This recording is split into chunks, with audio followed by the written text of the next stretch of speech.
Well, I guess we'll go and get started. Well, let me see if this is going to work.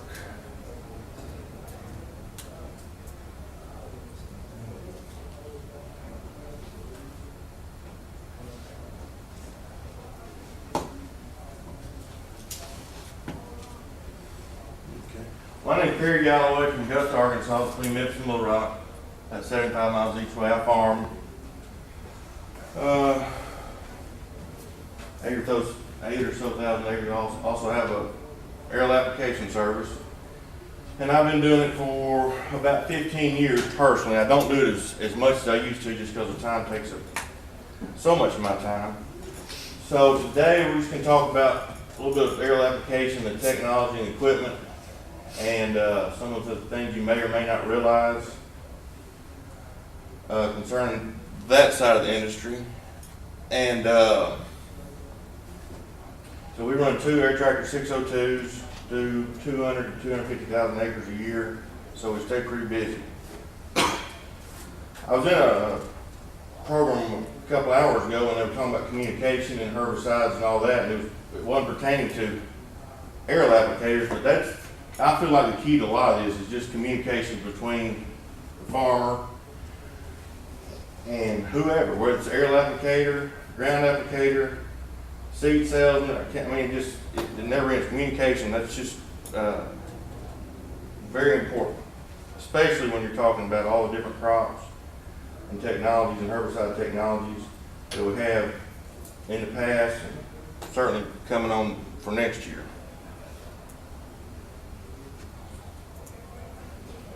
Oops, you can't see that very good, but Dennis Garza came to see me last week on some other business, and I told him I was doing this, so he gave me some slides, and that one says, if you can't read it, and I use this one, following exactly what your neighbor or competitor is doing is not always a good idea. Research and read scientific data and utilize test programs such as SAFE, CAP, drift tunnel research, and others to verify.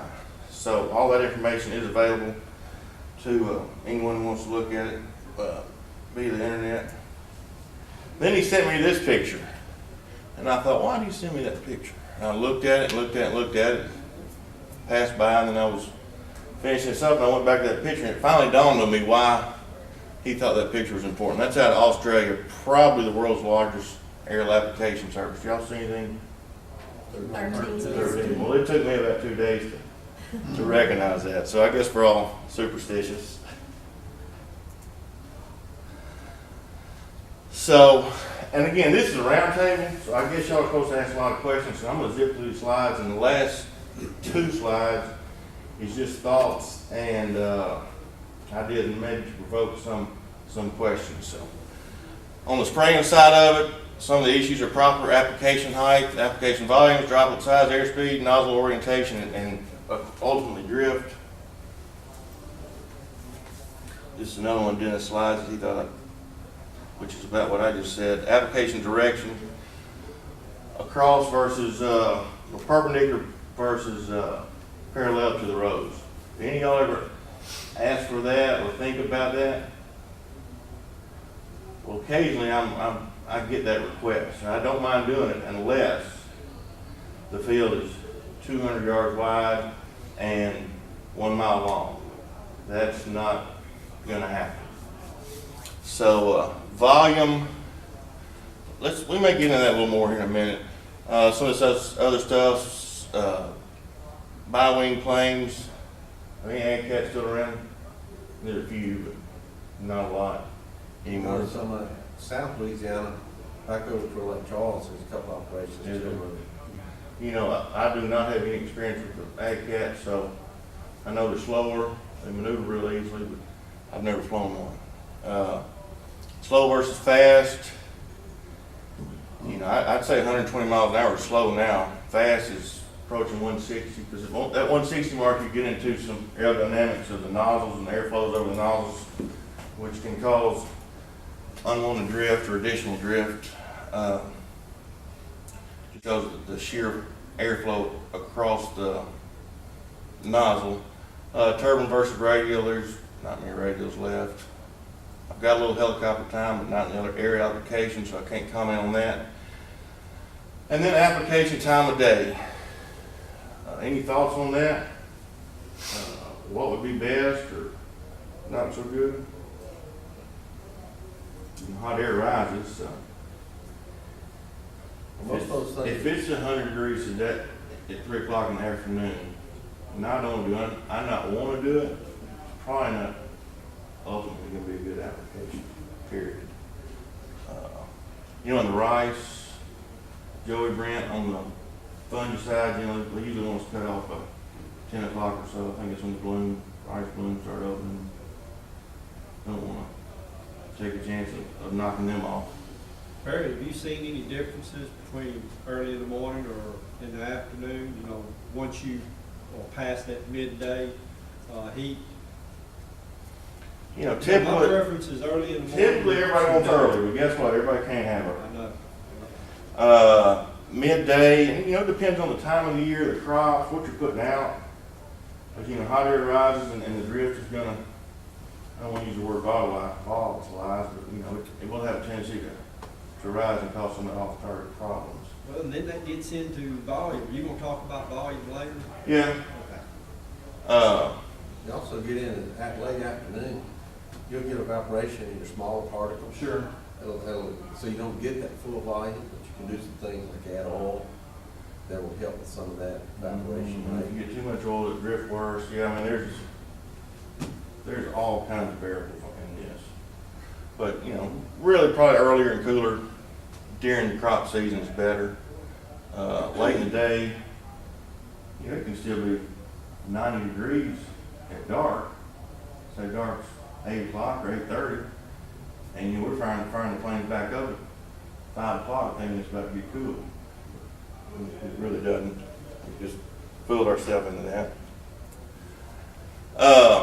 Here's something, and it's a combination of speed and weight of the plane, drift potential. This is one of Dennis's slides, so I guess he did the research. That looks like some of his dye. So he's saying the proper height is 10 to 14 feet. A lot of the old guys talk about how low they fly.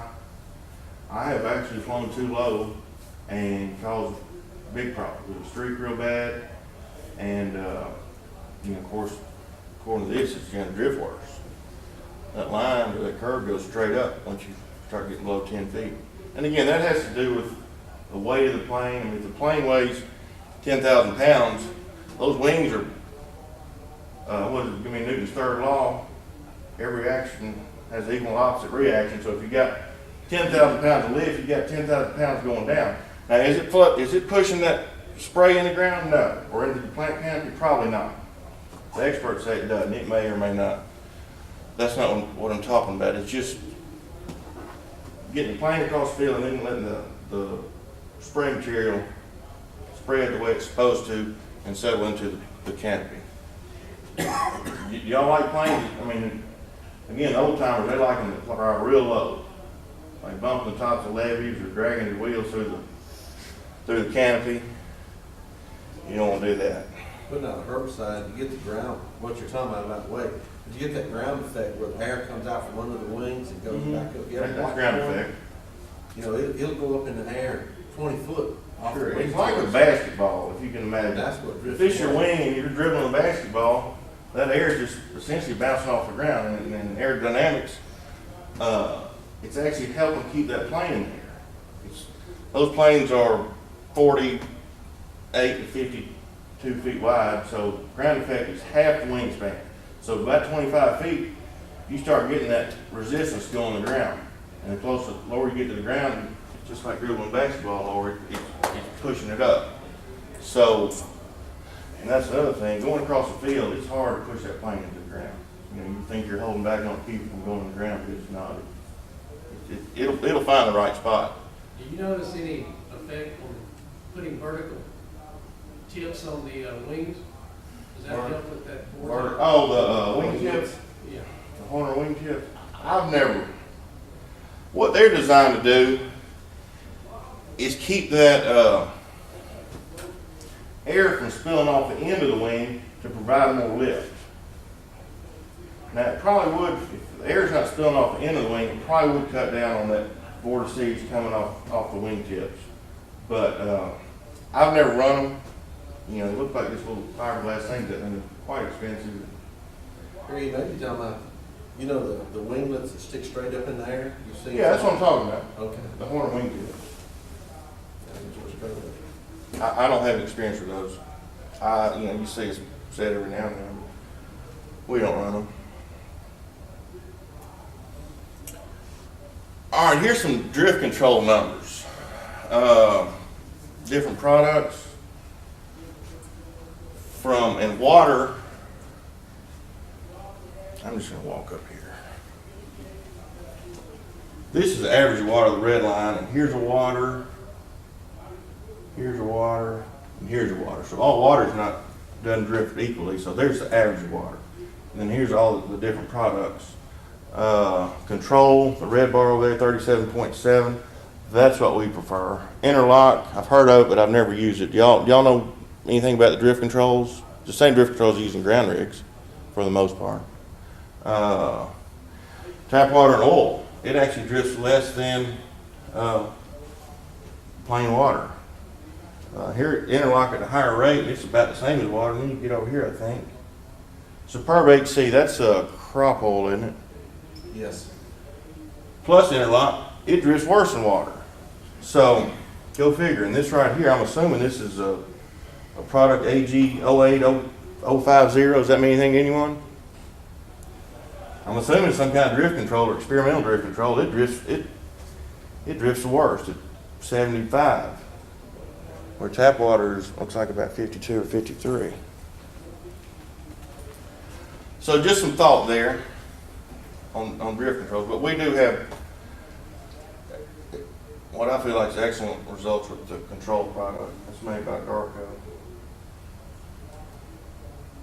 What do you use? You prefer yourself? The control, the red bar. 37.7, it's not the best. INT 908, I don't know what it would be, but it's got to be pretty close. 36.5 versus 37.7 in that scale.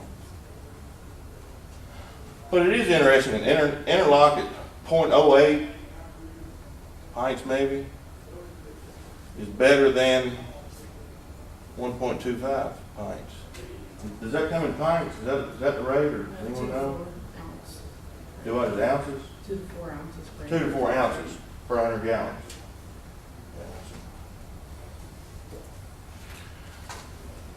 Okay, I put this up here because of it's a pH scale, 0 to 14, acidic and alkaline. Slide came like this. I did add glyphosate at that 3.5 to 4 range. I was in a presentation earlier, and they were talking about antagonism between foliar fertilizer products and glyphosate plus some other contact herbicides like tamoxifen, reflex, and they were showing they didn't get as good results. And most of the herbicides are more effective in the acid range. And the question was asked during that presentation, what is the pH of this foliar fertilizer? He would not tell us the name. He said about 9.5. So, when you're thinking about tank mix, it needs to be compatible and not be antagonistic. Now, I kind of knew that, but he was actually giving a presentation wondering why, and I thought, well, you know, I'm not even college or a university guy, and I knew that, or I felt like I did. This next slide, I'd heard this before and seen it one other time, but this kind of is an eye-opener. Product half-life. What's the definition of half-life? I assume that it loses half of its effectiveness. Well, look at fungicide and pH 9. 2 minutes. Did y'all know that? I knew it was short. That came out of Purdue. So if you're using this foliar fertilizer at 9.5 and your water, just say 6.5 to 7 for your carrier, and you're mixing this fertilizer in there along with your fungicide, where's the pH going? It's going up. It may not make it a 9, but what if it's 8.5? You know, it's 10 minutes. Well, it takes longer than 10 minutes to put a load out of anything. So I don't know if that's an issue that's getting overlooked. Y'all got any thoughts on that? Sometimes you gotta use a buffering agent to lower that pH back down. Right, and who's doing it? If Who knows to do it? Very few people, because you gotta test your water first, see what you got. Whenever we find service test your water. I mean, I know what mine is, maybe 6, 7. And you gotta test it periodically, because it can change. that's right.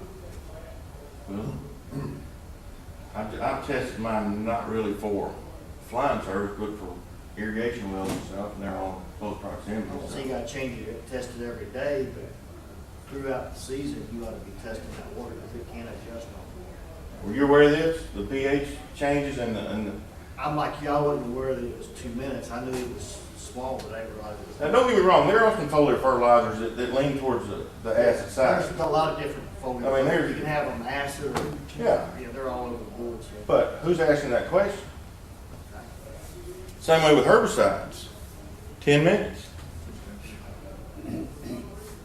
You know, I've actually been up north for the big corn run years and years ago, and putting out mainly fungicides and insecticides, primarily fungicides.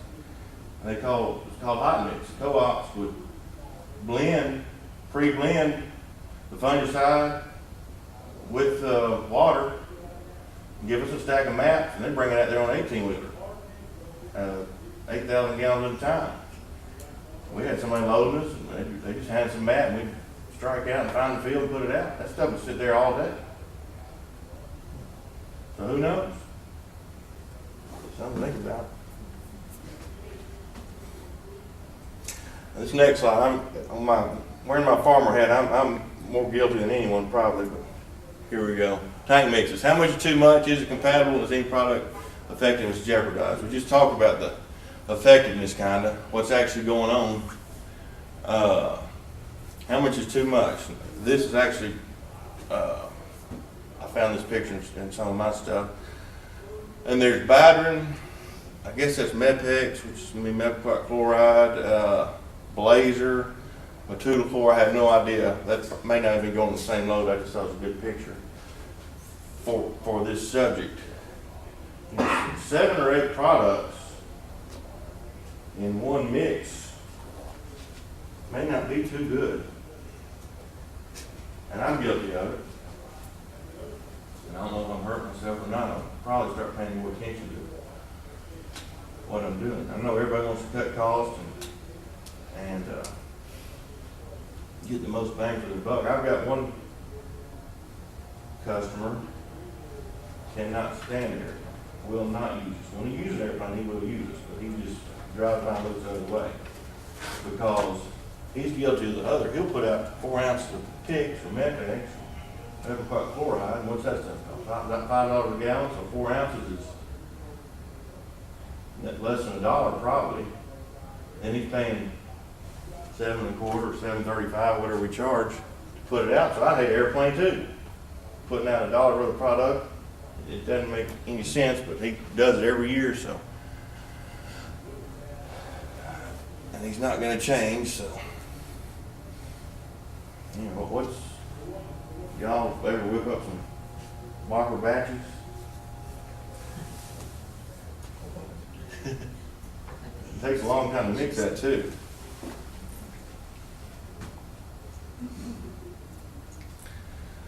All right, talk about fertilizer a little bit. It's pretty straightforward.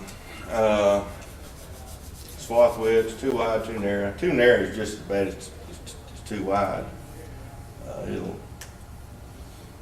it will, the dark streaks or the overlap be too heavy and the rice or the corn will stay green longer or possibly lodge there, so you gotta kinda get that perfect balance. And wind affects that.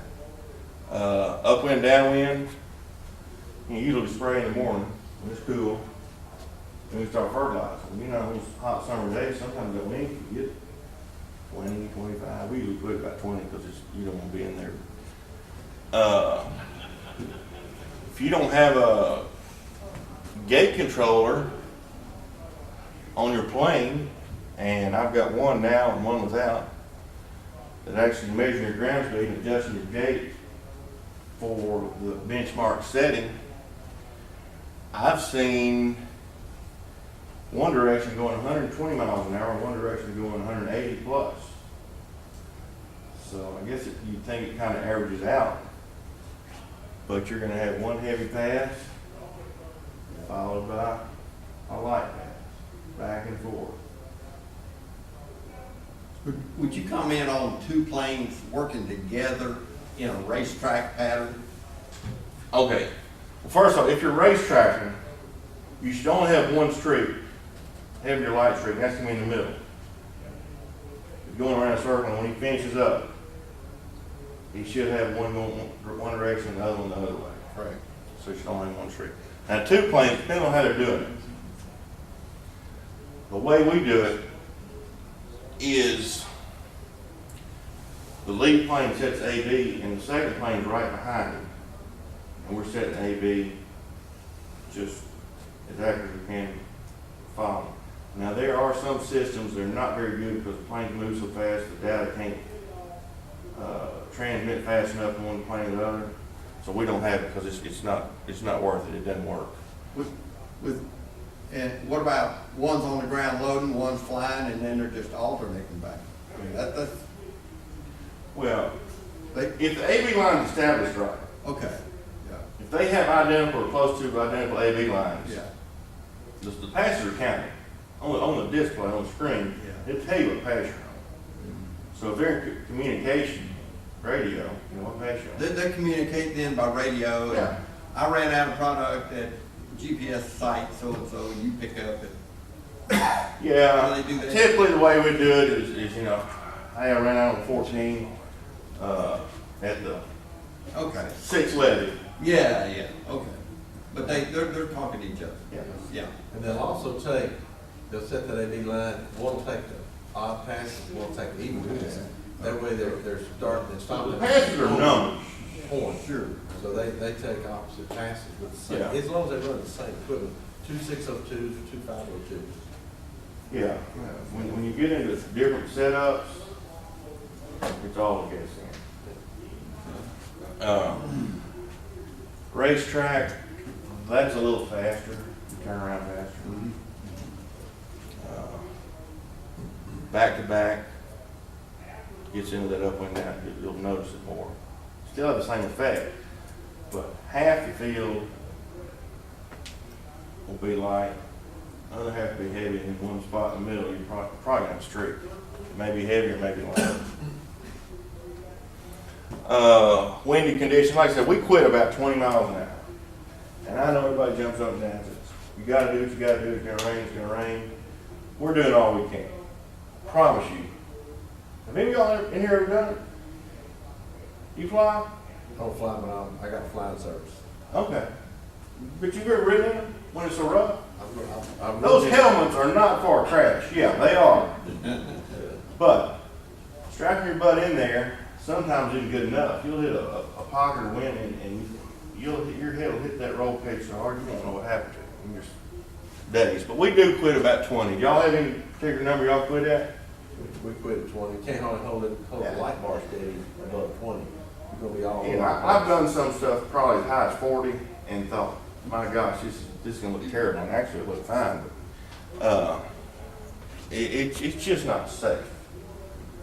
One of my friends, he's older than I am. He's probably 60. He had a new pilot, and they were fertilizing.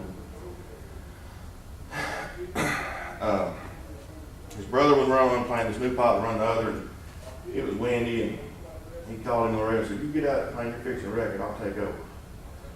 Well, the owner got in, he ground looped it the first load, so, you know, experience definitely helps, but anything can happen. I've been fortunate, I've never had an accident, but we had a bad accident. Well, we wrecked a plane last year. My pilot did. Luckily, it didn't hurt him. All it did was mess the engine up. But I've got a picture on here of an accident site, and it's pretty gruesome. No blood or anything, but it's the results. Safety of the pilot, I mean, it all gets back to safety. I know y'all don't want to feel like you're responsible at all for anyone getting hurt or possibly dying. So I keep that in mind.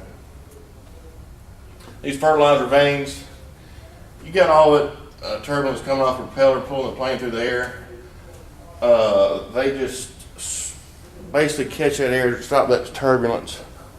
It's these pieces right here, and make it flow through that spreader better. Y'all run those? Yeah. Most people do now.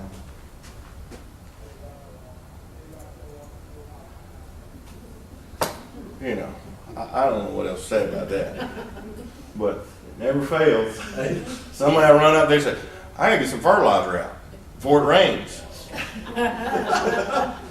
No. Please, no. Am I right? That did happen. Wind be blowing 25 miles an hour and it'd be lightning. Can't you just get this little bit out? Yeah. Oh gosh. All right, here's a good subject. Wires. You know, they exist. That plane's not in the wires. It just looks like it is. I had another picture that really looked like it's in the wires. I couldn't find it. You know, they're just part of rural America. That and the wind generators. We don't have any around here in Arkansas. There may be some up in northwest Arkansas, but you know, they are concerned. A lot of wires get hit. And flames. You know, Perry, there's a big question now is from growers that have the new cross-country power lines going through their farm, and he asked me how it would impact the crop. And of course, his pilot was the one that gave him a lot more information. But you know, certainly you see the impact of these big cross-country power lines. How do you manage spraying? Well, when I first started, I was flying a little plane. Thought I was bulletproof, so I just go under it. Yeah. Even the little roadside poles. I don't do it anymore. Planes are just too big. They'd probably fit on there if you had to. I don't want to try it. You know, every pilot has their own technique how to get good coverage underneath the wire. Those big cross-country wires, you can't really pull up and go over them. It's too tall. You got drift and just probably never get to the ground. Just kind of how you hope you get a wind that's Yeah. perpendicular to the I think the last two slides, I've got some comments and thoughts, and one of them says the wind can make you the greatest pilot or the worst pilot. So you need to keep that in mind, because I'd say every case, the pilot's doing the best job he can possibly do. As the chemical or pesticide spreads, it spreads further out on the left wing. So I always try to trim with the left wing. I'm trying to get under trees, kind of kick it out a little further. And that's just aerodynamics.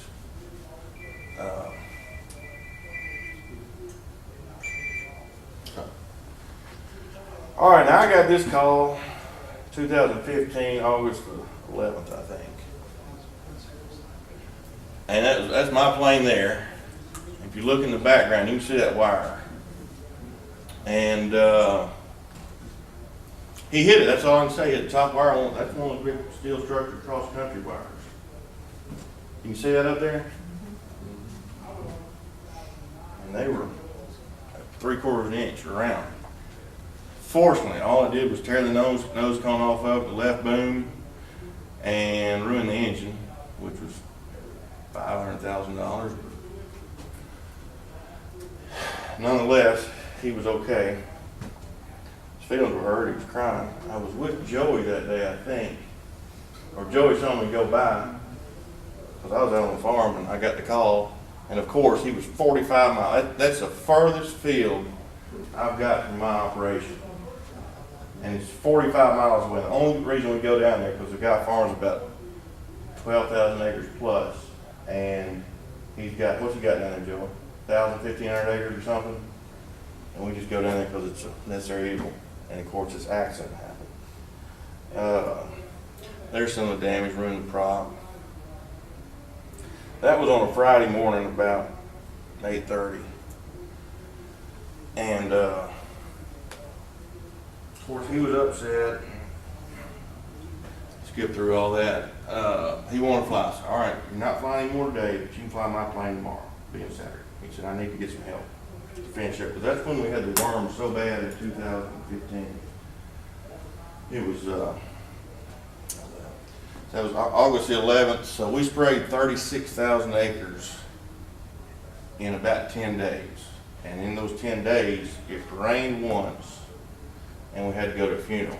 Because when he said he needed some help, he called a friend of mine, neighbor and pal of mine, a friend of mine, said, hey, we need some help, can you send somebody over? He said, yeah, I'll send a guy over. Knew him well. He helped us get caught up. We got through the middle of the afternoon on Saturday. And Tuesday morning, he was back in McCrory working for his flying service, and he hit a top of the pole, trimming up, an old pole out there, and knocked the wingtip off. The only thing we can figure, he flew it under control for a couple of minutes, and then he lost control. And his fiberglass wingtip, the only thing we can figure is somehow it got wrapped, when it got knocked off, a piece of it wrapped around into the ailerons, which for y'all non-pilots, that's what controls the bank. So here's the picture of about 30 minutes after it happened. It wasn't good. So I almost didn't put that in there, but you know, that's hitting the top of the pole, wires, drift, trying to do a good job. That's all the results of that. So, anyway, he didn't make it. Okay, enough of that stuff. Cheaper doesn't always mean better. When I first looked at that picture, I said, well, that guy's defoliating cotton, because I couldn't tell because of that glare. But closer I looked, I said, I think he's putting fungicide on the corn. Y'all agree with that ground rig? Whatever he's doing, I think he'd have been better off spending $7 an acre or whatever the applicator charges instead of running. I used to know the numbers, how many row feet you ran over in a pass with a ground rig. And it doesn't take much to pay for a plane. But again, I'm not really here to advocate planes. I'm just giving you some of my opinions on this.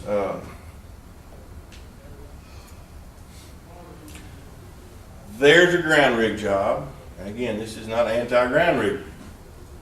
But this particular field is in wheat every other year, I guess. Joe, you know where that is? That's Donnie Brown's house. Every year, if it's dry enough, this farmer gets a ground rig out, put his fertilizer on his wheat. And every year, after 10 days or 2 weeks, he comes running my place, want me to go fix that mess. It's hard to fix streaks. You can't really. You can make it look good, make it look even for a few days, but that's going to show back up. So I don't know why they do it. You know, they'd rather spend $6 versus $7.25, I guess. Is that his tracks out there, or the street? That's streaks. Hey, the I'll make a friend of mine, prediction next year. I could have to take the same picture. he run a ground rig over his wheat one year, Mm-hmm. and he went back and it never did grow up, you know, Yeah. the way was supposed to. And he said he figured it when he could, he'd have been better off to, you know, run an airplane over. Again, I'm not here to advocate airplanes, I'm just here to talk about them and some of the thoughts that I have as a pilot, an You got a ground operation. rig on your farm? Oh, yeah. Yeah. We use it a lot.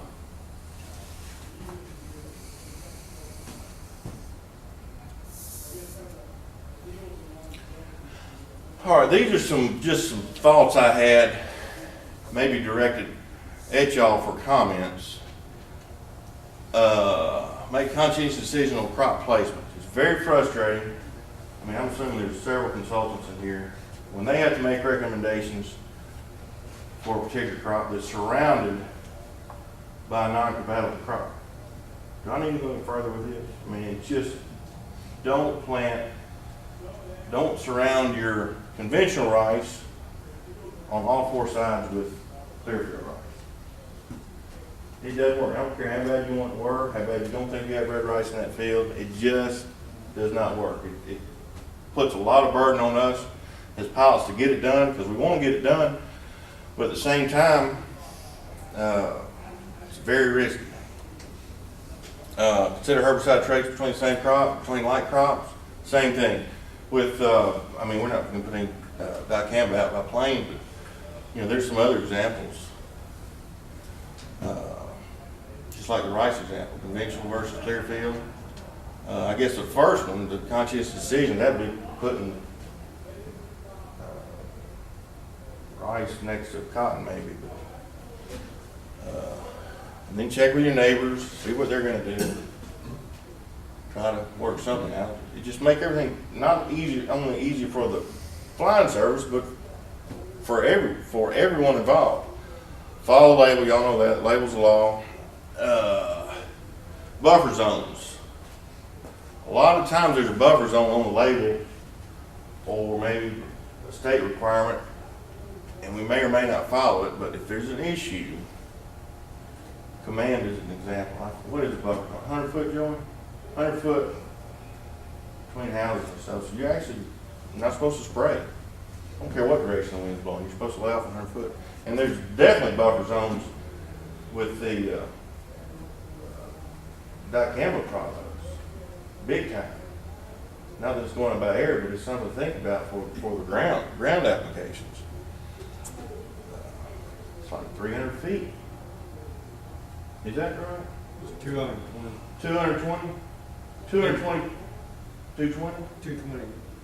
And then it's 220 to 110, depending on crops, adjacent crops, things like that. If you had a 40-acre field and you have to leave off 220 feet, you're not going to be able to spray much of it, not legally. So buffer zone, that does get overlooked, but it is for real, especially when there's an issue.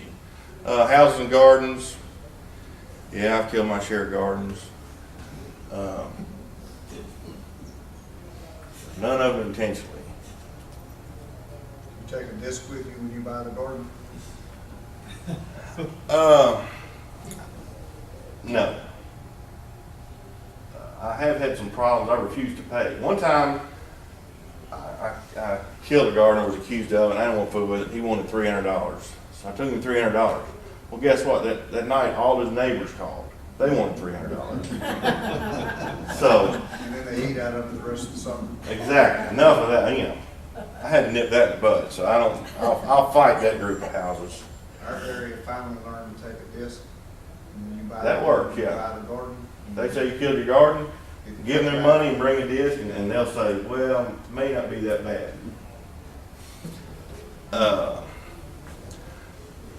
Last year I've been spraying the field forever, and I'm halfway across the field and the wind's blowing right towards this area, and I look over there, and lo and behold, there's a garden there this year. So what did I do? It was too late because I was putting out facet and all kinds of stuff. And it's too late. I just finished the field and drove up there and said, I killed your garden. Had $500. He said, no, maybe you didn't. I said, I'm telling you, I did. I apologize. I didn't know it was there. He said, yeah, I just put it in this year. I said, well, I'm sorry. He wouldn't take the money, and about 3 days later, he said, you know, I think you were right. I know I'm right. I didn't just come up here to give you $500. All right, hazards in the fields, new electrical services. You know, it's happened more than once. You go to the field for the first time in the union, you look down there, and there comes a wire across the field that wasn't there last year because someone converted an electric well, a diesel well to an electric well. Weather stations, I put that in there because I had a field, the university was doing some work out there, and they put a weather station out there. I didn't know. And it was corn, and I was putting something on the fungicide probably. And I just blinked, and all of a sudden there's this antenna looking thing standing straight out in front of me. So I saw it, luckily I saw it in time, I just went over it. So put that in there. Towers, antennas, you know, those things pop up all the time, especially cell phone towers. There's some new laws concerning cell phone towers. I can't quote them, but I know there are some out there. Well, they, you know, you used to not have to mark anything below 200 200 feet. feet, yeah. Now they do. For that new regulation with the Senate. And then there's petitions, you know, to mark guy wires and stuff like that. I put this in here. Allow extra chemical and fertilizer for misshapen fields. If a plane flies square, it doesn't fly in a circle, it doesn't spray in a circle, it'll fly in a circle, it doesn't spray in a circle. If this table was a field, I mean, you've got to go and act like it's square. Just turn off when you get the edge. So it takes more chemicals. So if you've got an 80-acre field that's rectangular shaped, I would figure about I care about 2% more to make sure I had enough to do that whole field. If you got an 80-acre field that looks like an upside down question mark, and you're trying to fly that thing, it may take 100 and it may take 25% more product. So the pilot may not tell you this, but I think you need to know as producers that, you know, realize you've got a bad shaped field and it's going to take a lot of extra chemical to cover it.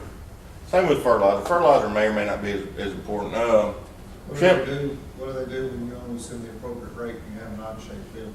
They just cut it? Yeah, they're just going to water it down. Agree? Most Man, of the that's all you can do. Unless, if they bring the exact amount of chemical for 80 acres, and you know it's going to take probably 90 or 95 acres, they'll just put in enough carrier water to get it there. You know, if they're familiar with the field.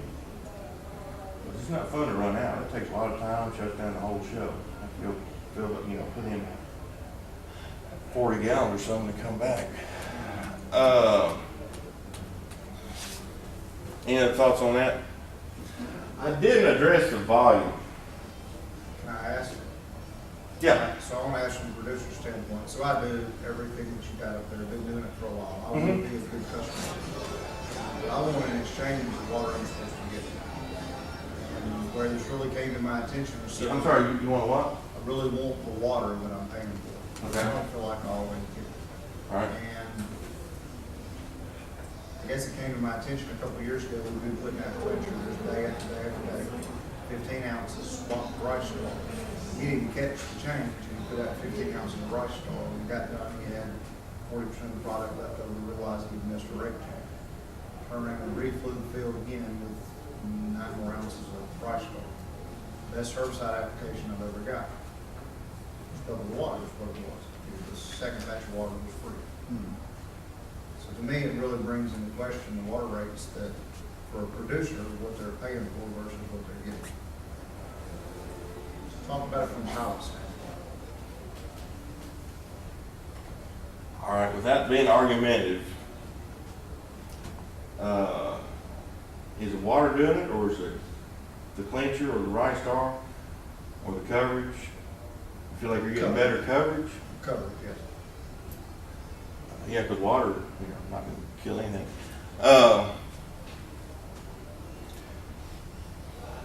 And he was putting out how much? We've been doing 5 gallon work. Well, since you named the product, I can tell you what I typically do. We fly 72-foot swath. If everything turned wide open, the pump run as fast as it can, reasonable airspeed, somewhere between 150 and 160. About the most my plane will put out is 8.7 gallons. Now these guys jump up and down want 10 gallons. You can cut the swath width down to 65 feet and make it show 10 gallons. But if you're taking a 72-foot swath, what are you accomplishing? Just to get that 10 gallons. You understand what I'm saying? On Clincher and Right Star, we will put it out at about 7.5 gallons, because I know it needs coverage, you know, as much coverage as we can possibly get on it. And if it's a good customer, as far as charging, we do not upcharge. If a guy came to us, or even probably a good customer, who wanted 3,000 acres of Clincher put out, 10 gallons, we'd have to have a talk about it.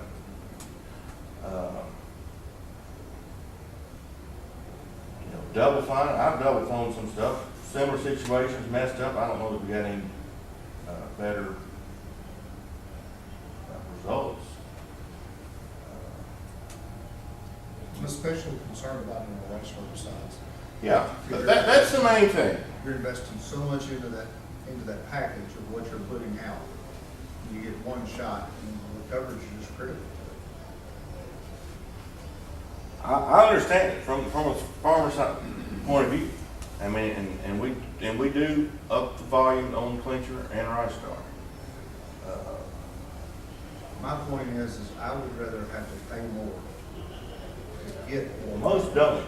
I would, if I'm doing fungicide or something like that, and I need to trim a little bit to make the field, you know, the load size match the field size, that's fine. If I'm putting out Facet and I'm putting out Regiment or something like that, I want all the coverage that I can stand in. So. Right. I guess where the system gets abused, somebody comes in and wants 10 gallons on something that doesn't matter, like some kind of pyrethroid when you're killing cutworms or something real simple, easy to control. Or they want 10 gallons of Roundup. I get Roundup at 1.5 gallons because it's systemic, more concentrated droplet, the better it works. So I'm with you there. on your Clincher, I mean those are the go-to higher rate herbicides. Clincher, Right Star, grass or grass action. Which one has Clincher? Grass. Rebel X, yeah. That's grass with Clincher. I don't know why you would have gotten better coverage. I mean, better results. I mean, you're probably on the right track, but I don't know. Will 802 put out more water than 602? No, I don't think you can work on the pumps a little bit, maybe get them to put out a little more. But if they're set up right, and maybe it was his nozzle orientation, the vocal droplets. You know, we're in that 250 to 300 microns. It's a medium-sized droplet. We can put up finer. I don't know if we put out any coarser, but we could put out finer droplets. My point is I understand he needs to do things to make his business effective. He doesn't want to fly back to the strip twice if he doesn't have to reload. Mm-hmm. I get that, but my point is how do I communicate to him if that's what he needs to do, give me the coverage, I'll pay whatever I have to make him do it. He's running a business, and if I break him trying to make him do things, it doesn't do me or him any good. That's right. Charge me what I need to, but give me what I need now. Why don't you approach him and ask him what he charged for a 10-gallon job? Whether he's putting out 8 or 10, I don't think that's not going to be. You're splitting hairs there. So would that be an approach? Instead of just walking up, and I don't know how you're approaching him now. So you just walking up and say 10 gallons, turn around and walking off. I don't ever ask for 10 because I don't feel like I'm going to get it. You don't think you'll get it? I shoot for 7 and I try to watch what he's doing. I just don't see the loads going. You can't look at the spray coming out of the plant how much water put out. No, but I can watch the size of the field. Yeah, now if you're there and watch the load, you can figure it I've just that been way. able to tell, at times I'm not getting 7, and that's what I'm paying for. But Yeah. I asked for 7, I If get he's it. upcharging, you gotta be doing it. They really do a good job, but I mean, it just gets critical in the rice application. Yeah, I mean, I understand clincher and the ones I just mentioned, that is critical for coverage. You know, somebody probably argue, the fungicide's all right. I mean, on corn, getting it down in the canopy, getting it down on the ear leaf. Same argument. You put out 5 gallons. Be able to work on your end, but get some of those water sensitive strips. Just take a paper clip or a clothesline clip and put on some leaves before it flies over the field so it kind of covers your getting. Don't touch them because you'll leave fingerprints all over. Just hold them by the edges. And you just use your own opinion. Put them in strategic places. Put them on deep in the canopy, bottom of the leaves. I don't feel like I've answered your question, but I would try that approach. I mean, you got a good relationship with him? I do, and I do a good job. And say, hey man, this is really critical. The grass is bad out here. Only shot we're getting, I dropped the water level down so we can get good coverage. What would you charge me to put out 10 gallons? I mean, if I needed to pay for 2 true $5 applications, I would do it. I don't know why I wouldn't do If I'm that. spending $50 or $60 an acre for herbicide package, it's worth it to me to at least try to get better coverage. Yeah. Barry, what's your thoughts back to the time of day? And certainly, you know, the comment is there's no way to get all the acres sprayed in the morning. One thing I thought about was putting out a fungicide, a 5 gallon quart in the morning, and then during the heat of the day, when that's the only time the pilot can work it in, going to 7.5 gallon. Any need in that? Well, that is an option if you get him to do it. But no. Pilot told this grower he would do it. Yeah, there was an upcharge, and the grower was willing to pay it. But, you know, kind of second guessing myself, is it worth that extra upcharge? Well, you got upcharges just because it's inconvenience. Say you're paying, I don't know what, $7 an acre for 5 gallons. You're gonna put out 10 gallons, it'd be 14 or 9 or 10 for 7.5. Most people don't want to pay that. But have you seen a difference? No, we've never done that. I mean, I understand the thought process here, but we've never done that. And you know, there are some additives, just like that drift control, you know, to reduce the drift and make the droplets heavier droplets. Anyway, I got 1 or 2 more slides. Now this one I was mad at farmers when I made this slide. Airline applicators on a 911 service plan ahead. Y'all seem like pretty good group, so y'all probably aren't guilty of this. And these aren't in any order, I just started putting out some thoughts. We all make mistakes. Safety. I touch on that one. It's bittersweet to be asked to fix someone else's mistakes. We get into this weekend warriors, we call it. Somebody will call me on Friday and say, I really need this Sunday afternoon. For no reason whatsoever. So we resist those requests. Fear of losing customer because of small price difference. Don't put us in a position to justify safety. Should we jeopardize safety? All right. Remember, everyone wants their fertilizer put out in front of the rain. And that is true. You know, the day before the rain, everybody wants it, and we just can't get to it a lot of times. There's no way.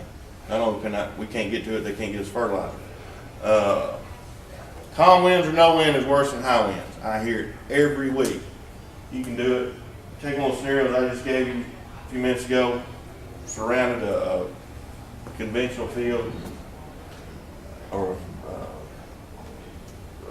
clear field surrounding a conventional field. I'll do it when there's no wind. Wrong answer. That's worse. Inversion. I'm hurrying up, so y'all probably know what inversions are. greatest pilot, winning making the greatest pilot the worst pilot. If you notice here's something kind of important. If you notice a problem with the application or the equipment, the aircraft, notify someone. In many cases, the pilot's the last one to know. Remember, we're sitting towards the front. We can kind of see what's going on, but there's been issues behind us that we can't see. So you call the pilot, call the flying service, they get them on the radio. I blew a hose one time, and fortunately, a friend of mine was driving down the highway. Said, "I don't know what's wrong with your plane, but you're spewing stuff everywhere." So I landed basically on the spot, and sure enough, I had a blown crossover hose, return hose. That kind of stuff happens. But luckily, nothing came of it. Didn't hurt anything, but that's what you got insurance for. You don't have insurance to go take a chance on killing something, gambling where you're going to kill a neighbor's crop. Thank you, good job. The application reasonably safe. And another friend told me this. He said, "I've heard it before. Oh, they can do it. They've got insurance. Putting liability on the applicator is not a good way to handle anything." Last but not least, the FAA was by my place Thursday on just a courtesy visit, and she mentioned the unmanned vehicles, drones, and review the Part 107. There's a little test you can take.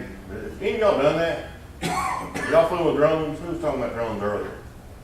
Somebody was. There's a test I think you can take to be certified online for recreation. And there's some other requirements. If you're commercial means if you're making any business decision based off that drone, you are commercial. If you're flying over your field, look at something that you're going to ultimately use in a decision-making process in your business, that is deemed commercial. And therefore, you have to meet the commercial requirements.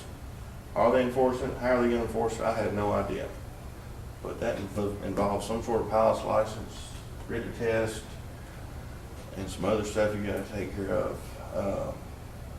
And I'll give you one example, because I never thought of it like this. If you're flying your drone and you see where your neighbor's drifted someone over on your field, and you take pictures of it, that is not admissible in court. Because you're not commercial, you don't have a license, you're not certified, assuming you're flying at recreational, don't have all these other certifications, and you take a picture of some drift or a problem on your field, that's thrown out of court. Did y'all ever thought about that? What if you're a pilot and flying your plane, did you see that? I was working for you and I took a picture. No, what if I'm the pilot and I'm the owner, and I take a picture of my field of somebody drifting across? If you're a licensed pilot, I'd say you would.